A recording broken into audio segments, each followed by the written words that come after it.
Sa ibang balita, muling nalagay sa sentro ng regional diplomacy ang Cebu sa pagkakatalaga bilang host ng ASEAN Summit dito.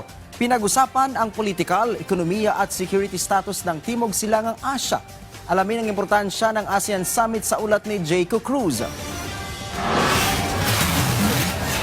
Sa loob ng ilang araw o ilang linggo, ang lungsod ng Cebu ang magsisilbing focal point para sa international media coverage, diplomatic engagement at usaping pang-ekonomiya. Magandang pagkakataon ito para muling ipamalas ang magandang reputasyon ng Cebu bilang globally ready city sa pag-host ng isang world-class event. Bukod pa dyan, magandang senyales din ito ng kumpiyansa at kapasidad ng lungsod na humawak ng responsibilidad kaugnay ng pamamahala, seguridad at infrastruktura.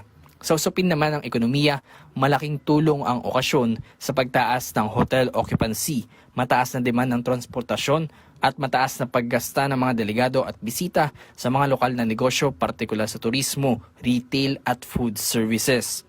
May pangmatagalan ding benepisyo ang pagtitipon gaya ng infrastructure upgrades, gaya ng mga lansangan, paliparan, digital connectivity o public safety. Kabilang din sa magandang dulot nito sa syudad ang mga developments para sa mga local workers sa larangan ng hospitality, security at event management kahit pa matapos na ang summit.